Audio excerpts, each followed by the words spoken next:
Hey everybody, it's Shard from One Foot of Books. Oh my god, it's been ages. Welcome to episode 26. Never thought I'd make it this far. I've taken like, what, a couple of months off? I feel bad, but not really. Yes, birds. Yeah, I guess it was just, summer, silly season, and, all that stuff. We just kind of lie around in the heat, and stuff like that, and, yeah. Anyway, I hope you all had a great Christmas and a new year. It's 2024. It's February the 20th today. Yeah, February already. Jeez. Thought I'd come back at you with episode 26. I was like, it's been on my mind for ages, and I was just like, come on, man, come on. I've had a little bit of upheaval in my life, and that my job role has changed, so it's limiting me a little bit on a Monday, Tuesday when I usually do these. But, I've got to find a workaround, and I'm doing it, and I've done it, and this is episode 26. Let's get into it, eh? Alright, I've got a nice varied stack here today. I think I'm running out of books. Seriously, after 25 episodes, I was like, yeah, don't worry, I've still got enough for a few more videos, but I just haven't been buying as many books as I used to, and I've been just trying to read more. Trying to read the things. Who's got that time? Anyway, episode 26. Let's get it started.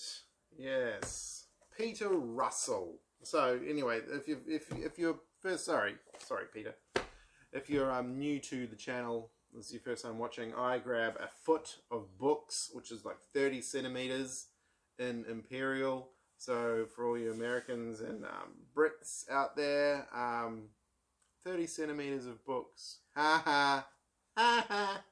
1 foot of books. Foot. Who made that thing, and why did it just take off? Peter Russell, The TM Technique. I don't know if I've gone over this book before. Anyway, it was at the bottom of the stack that I kind of grabbed these books out of, and I've been interested in transcendental meditation for a while. I've never taken the fiduciary leap towards it though. It costs like $1,000. It's a 3-day course. You get like a mantra, which is probably just like, say blah, blah, blah to yourself. I don't know. Sorry. I shouldn't poo-poo it. I shouldn't poo-poo the woo-woo.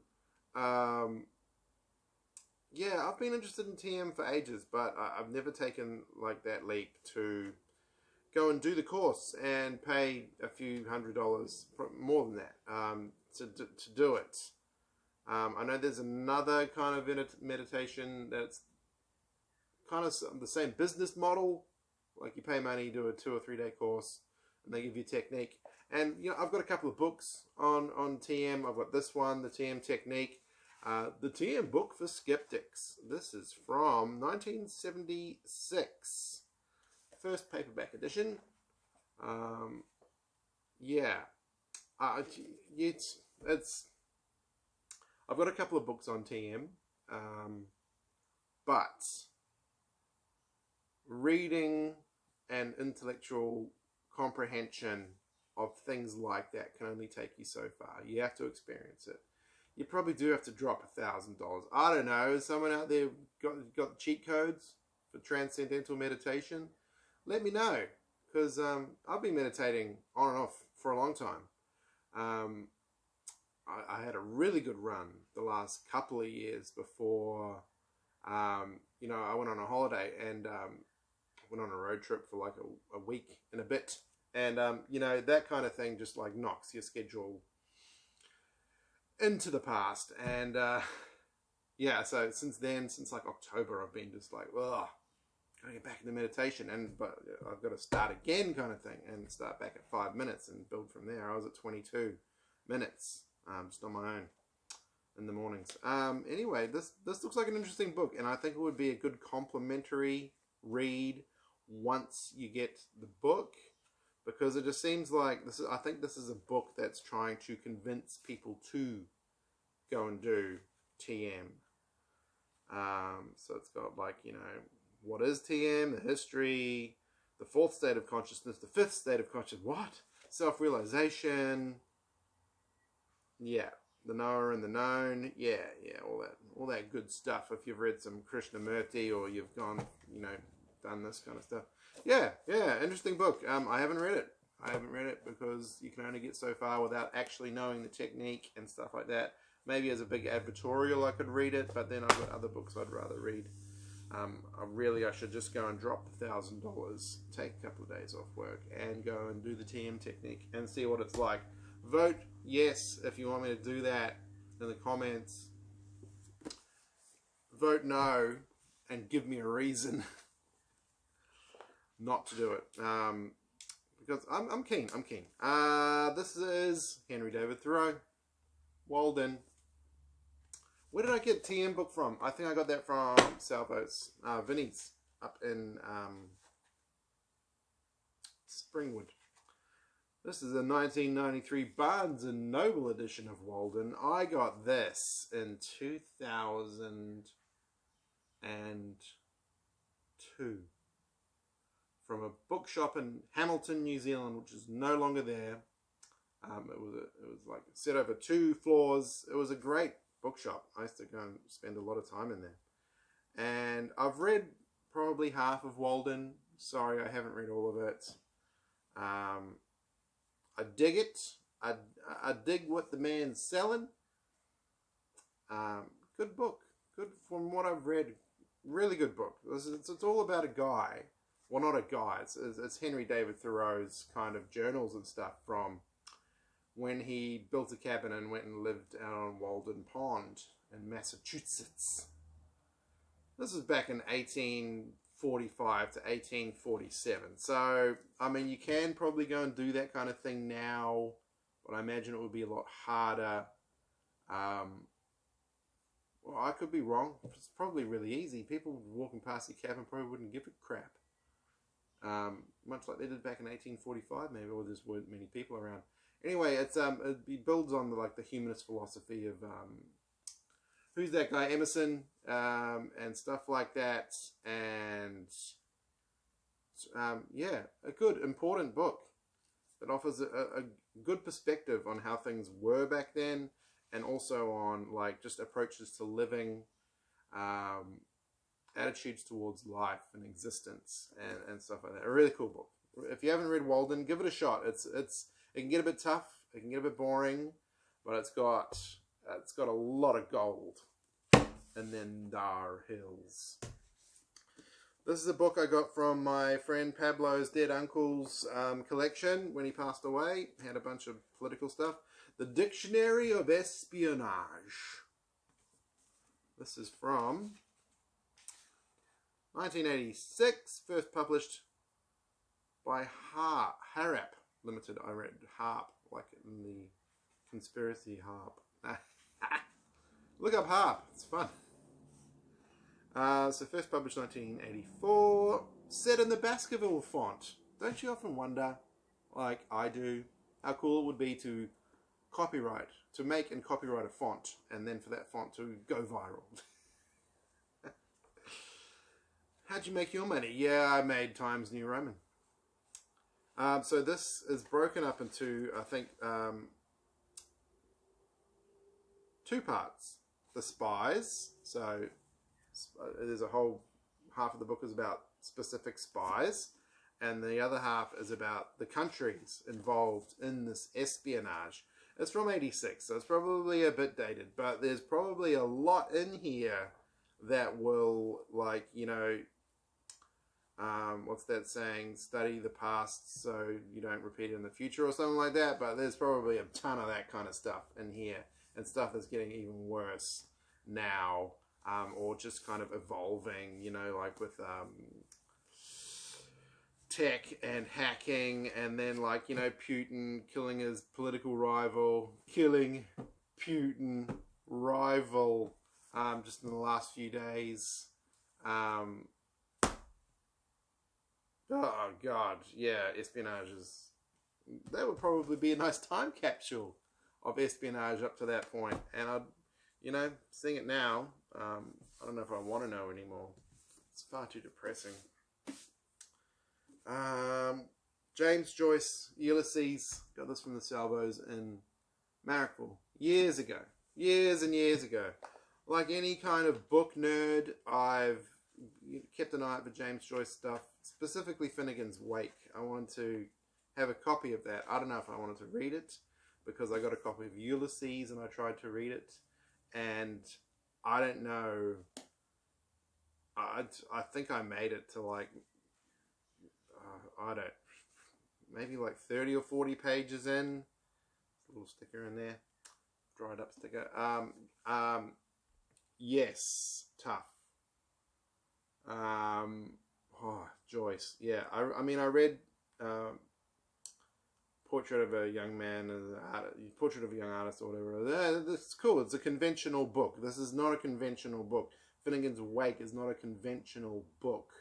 They are written in a way to challenge the reader, and just, man, hats off to Joyce for doing this and surviving long enough with it to produce a body of work that really will, like, this will be read in a few hundred years, like at least published. I don't know about read, but yeah, Ulysses, I didn't make it very far. Sorry. If you're a Joyce fan, tell me why. Not to say that I didn't enjoy the parts of Ulysses I read, but yeah, I don't know. I would like to try to read it one day, but I think I'd have to kind of lock myself down somehow, or just like surgically implanted it into my hands, like that Daniel Radcliffe movie Akimbo, when he gets the guns attached to it. I just have to get some Joyce attached to my hands, and I have no choice but to just read it. Yeah, I don't know. So, yeah. The Lost City of the Incas by Hiram Bingham. This was a book that kind of launched Machu Picchu into the popular consciousness. Hiram Bingham discovered Machu Picchu back in 1911, and then he wrote this book on it. I made it to page 50. This was a while ago. I haven't picked it up since. I'd like to read more of it. It's probably most likely a bit dated now. There's a lot of really good books out there on the history of the Incas and South America and stuff like that. And this is over 100 years old now. Found this at the Salvos in Tempe. Yeah. I'm glad I have it, because it's like one of the big books on Machu Picchu. And I've always liked Machu Picchu. I've always thought that was a really cool place. Charles Bukowski. Play the piano drunk like a percussion instrument until the fingers begin to bleed a bit. This is a HarperCollins edition. When was this published? This one is from...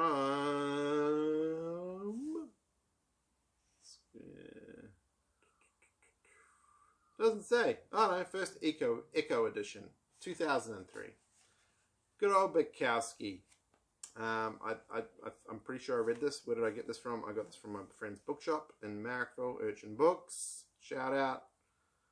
The Souls of Dead Animals. After the slaughterhouse, there was a bar around the corner, and I sat in there and watched the sun go down through the window. A window that overlooked a lot full of tall, dry weeds. I never showered with the boys at the plant after work, so I smelled of sweat and blood. The smell of sweat lessens after a while, but the blood smell begins to fulminate and gain power. I smoked cigarettes and drank beer until I felt good enough to board the bus, with the souls of all those dead animals riding with me. Heads would turn slightly. A woman would rise and move away from me. When I got off the bus, I only had a block to walk and one stairway up to my room, where I'd turn on my radio and light a cigarette, and nobody minded me at all. Good old Bukowski. I like Bukowski. Not a nice man, but quite the artist. This is The Secrets of Masonic Washington by James Wasserman. He wrote The Templars and the Assassins, which is one of my go-to books about the Knights Templar and the Hashashin. I was sent this one by the editor of New Dawn magazine, David Jones, to review. I never got around to reviewing this one. It's got some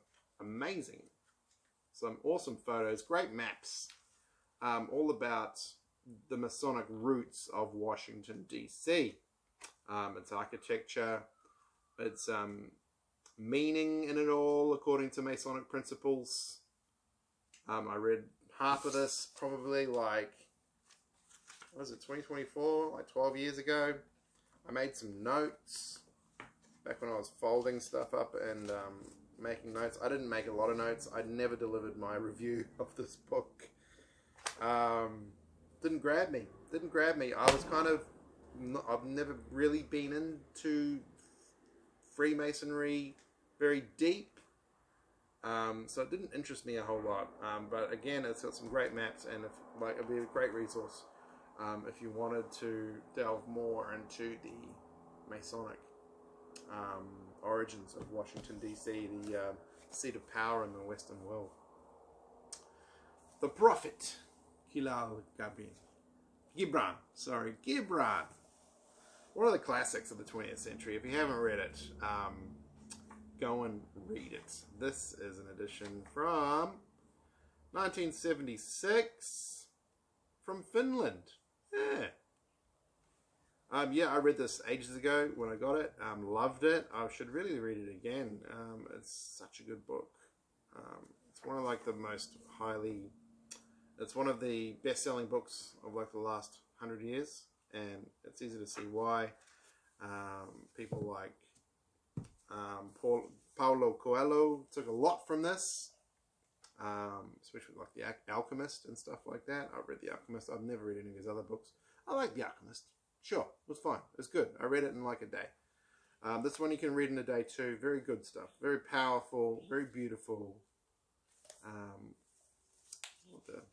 So like without the dust jacket, like that. Where did I get this? Where did I get it? It's in good condition. The dust cover is in really good nick. It's getting a little dusty. Dust cover, you're not doing your job. Where did I get that? Pretty sure I got it at a Salvo's or a Vinnie's where I get most of my books.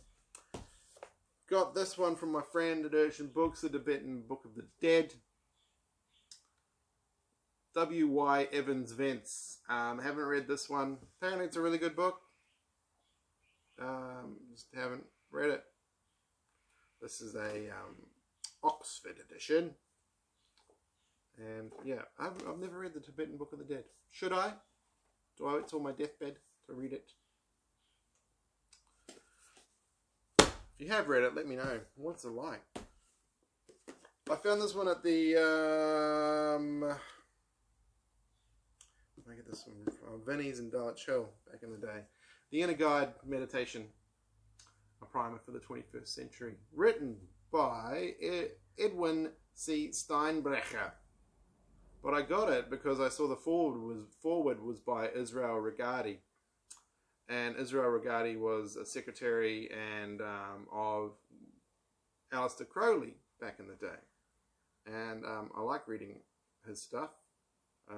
You know, someone who got to hang out with Crowley, that famous magical degenerate. It's from 1988. I think I've read a little bit of this, but that was a long time ago. Yeah, I'll have to get back to you on this. Maybe I should make like a separate book pile and start another series of the books that I've always wanted to read, and then read them and then actually tell you about them. So the longer I've done these videos, the more I've realized I haven't read a lot of these books. I've read a big chunk of them, but I think I've got more books that I haven't read that I have read. That's not anything to be ashamed about. I mean, librarians haven't read all their books. Bookstore owners haven't read all their books. take it easy on yourself if you've got a lot of books, you haven't read them all. Richard Davenport-Hines, The Pursuit of Oblivion. I got this from my friend's dead uncle's collection.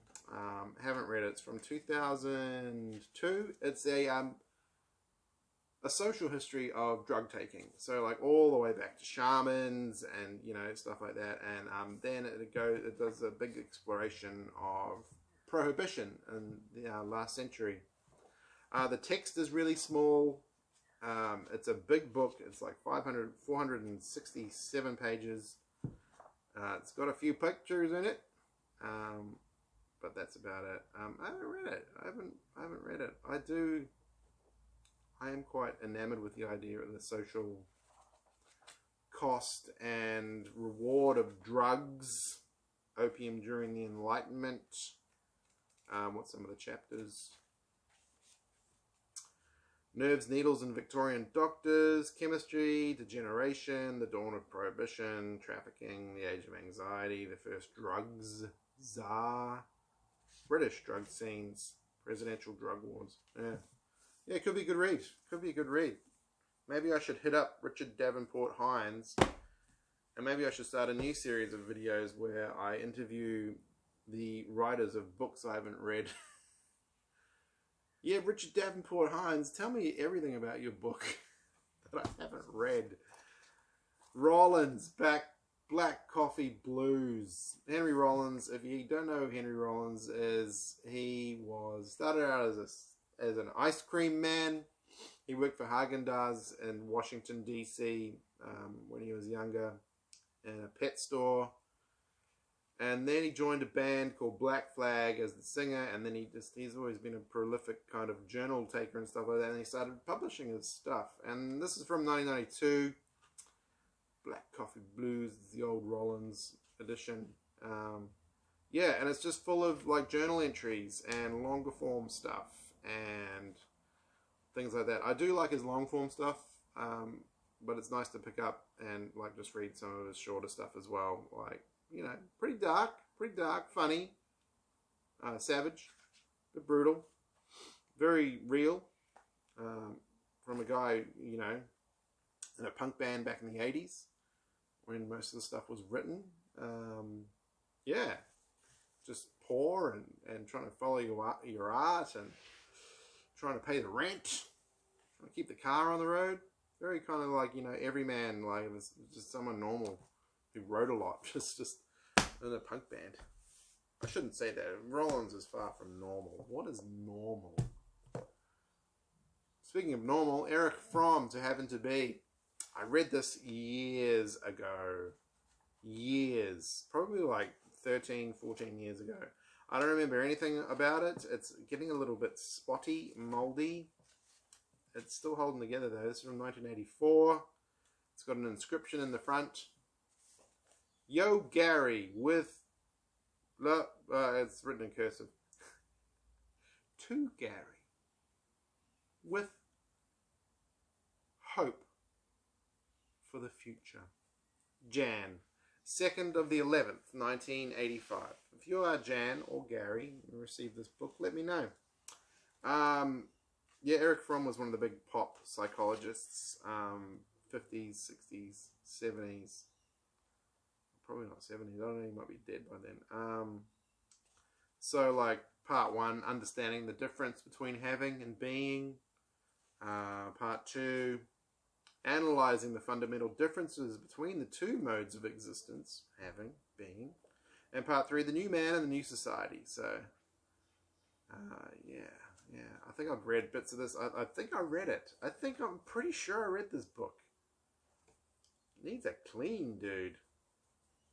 Oh no, that's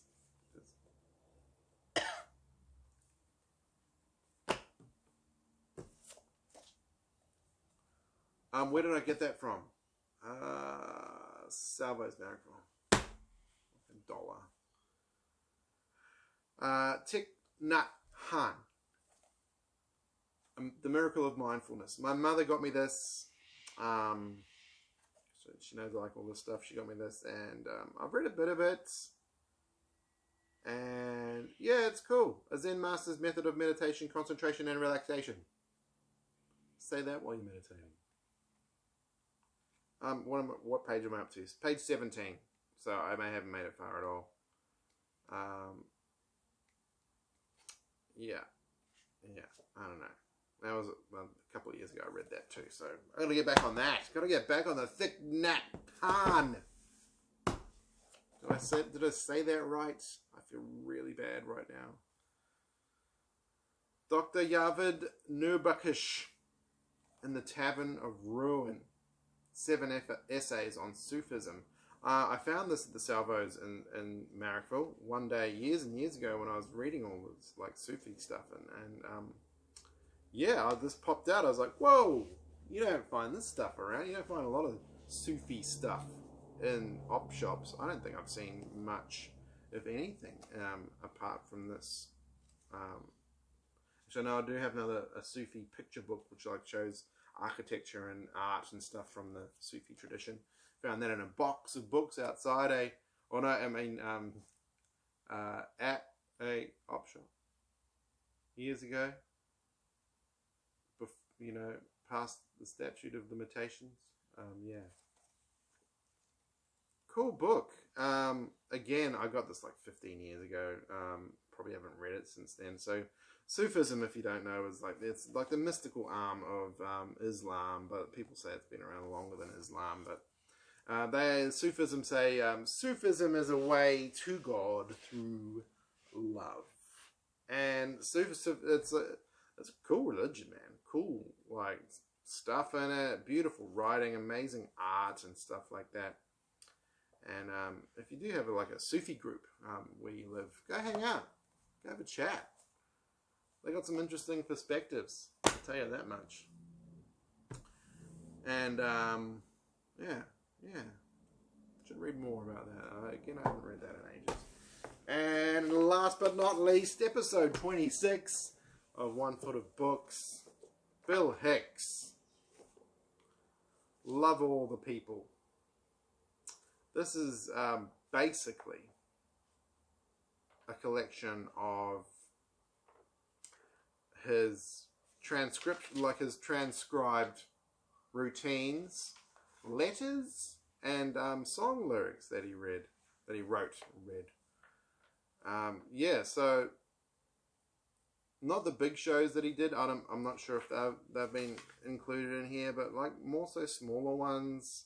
Oh no, there's the big ones. So, you know, recorded live at the Funny Bone, Pittsburgh, 1991. But then the big ones recorded live at the Dominion Theatre, London, the Oxford Playhouse. Yeah, and just little bits and stuff. For a Hicks completionist, like I have been. I got this from my friend's bookshop. Someone brought it in. I was like, that must be mine. And she was just like, take it. And I was like, all right. But she's got like, you know, a bookshop. So she doesn't really, you know, book comes in, someone wants it, it's gone. Happy birthday, Allie Sweet. From Sal, 2006. So that's the inscription. Cool book if you like Bill Hicks, if you love Bill Hicks and you don't have this book, it's very worthwhile getting. You can just kind of sit down and like dip in and out of it. Probably make a great bathroom book. Big fan of bathroom books. But not the grossness that you think for 5 seconds about it.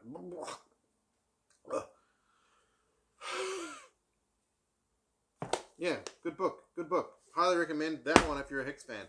Thanks for tuning in to One Foot of Books, episode 26. Yeah, I don't know how much more books I've got. Yeah, alright, cool, awesome. Alright, I've got to go get ready for work. I'm out of here. I'll see you next time. Hopefully not after 2 months. I'll try again next week.